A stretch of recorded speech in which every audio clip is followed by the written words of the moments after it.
Dengue से एक ही परिवार के 2 युवकों की मौत के मामले में परिवारजनों ने चिकित्सकों पर गंभीर आरोप लगाया है। चिकित्सक पर लापरवाही का आरोप लगाते हुए कहा है कि उनके कारण और गलत इलाज के कारण दोनों युवकों की जान चली गई। बैरागढ़ के वनटिल्स क्षेत्र में युवक जो एक ही परिवार के थे, बीते 7 दिनों से 2 लोगों की मौत हो गई। इसके बाद यहाँ के हालात सुधरे नहीं है। इस कॉलोनी में आज भी कई स्थानों पर पानी रुका हुआ है और उसमें मच्छर भिनभिना रहे हैं।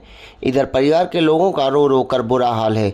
परिवार की बहू और तरुण राजीव की मामी ऋतु राजपूत का कहना है कि डॉक्टरों की लापरवाही के कारण आज हमारे परिवार के 2 चिराग बुझ गए। उनका कहना है कि तरुण यहाँ से चलकर अस्पताल गया था और चिकित्सकों ने उसकी रिपोर्ट देखकर ये कहा था कि यह जल्द ठीक हो जाएगा।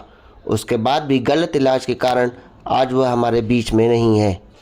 जिस घर के 2 चिराग बुझ गए हैं वहां पर आज भी गंदगी का माहौल है और दहशत बनी हुई है। क्षेत्र के लोग अपने अपने स्तर पर साफ सफाई कर डेंगू को भगा रहे हैं। वहीं वहां पर खाली प्लाटों और मुख्य सड़क पर आज भी पानी रुका हुआ है, जिसमें डेंगू के मच्छर भिनभिना रहे हैं। बोल तो मैंने कहा बात क्लियर हो, झूठ मत बोलना। आप मैंने कहा ऐसा नहीं कि मैं बोल रहा हूँ। तो कहने लगे आप इतनी पढ़ी लिखी हैं। मैंने कहा सर मैं ज्यादा पढ़ी लिखी नहीं हूँ, मगर इतनी तो हूँ कि समझ सकती हूँ। आप रिपोर्ट में मुझे बताइए क्या आ रहा है, क्या आप उसे इलाज दे रहे हैं, क्या हो रहा है उसके शरीर में। तो कहने लगे अब सब नॉर्मल है रिपोर्ट। शुक्रवार को सब अच्छा था, शनिवार को प्लाज्मा चढ़ाने के बाद बच्चे को पेट में दर्द होने लगा।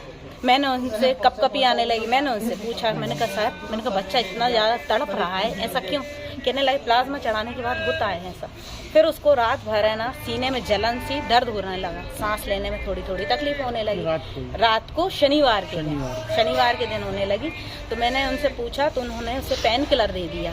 फिर उसके बाद दूसरे दिन से उसकी तड़प ज़्यादा चालू हो गई एकदम से। कह रहा मामी मुझे घबराहट हो रही है, मेरे हाथ पैर कँप रहे हैं। तो मैंने बच्चा मैंने कहा रुक जा, मैं डॉक्टर से बात करती हूँ। मैंने जब डॉक्टर से बात की तो डॉक्टर ने कहा कि ना प्लाज्मा चढ़ाने के बाद जो प्लेटलेट्स होती हैं तो कम ज़्यादा होती हैं। अभी बच्चे की 9000 थी, अब 13000 हो चुकी हैं, बढ़ चुकी हैं। आज की रात आपकी निकल जाए तो कहने लगे दूसरे दिन नॉर्मल होगा आपका बच्चा। मैंने कहा सच्ची में सच, हाँ नॉर्मल होगा।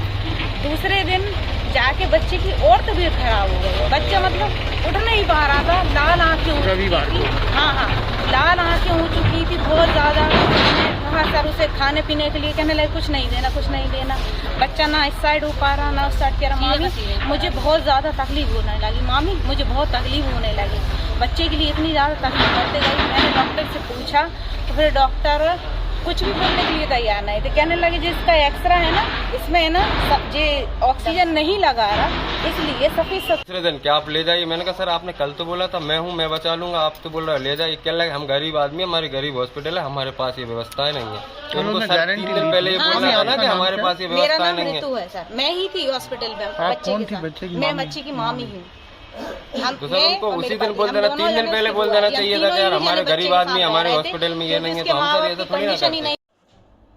नगर निगम, जिला प्रशासन और मलेरिया विभाग आज भी यह दावा कर रहा है कि बैरागढ़ में डेंगू नहीं है, लेकिन डेंगू के मरीज लगातार मिल रहे हैं और मौत हो रही है। मलेरिया विभाग की बात करें तो वरिष्ठ चिकित्सक अपनी कुर्सी पर बैठकर केवल आदेश चला रहे हैं, लेकिन जमीनी स्तर पर आज भी स्थिति ठीक नहीं है। सुबह से शाम हो जाती है और बार बार ये कहा जाता है कि मलेरिया जांच करने के लिए टीम बैरागढ़ आ रही है, लेकिन उस टीम का सुबह से शाम तक कोई अता पता नहीं होता।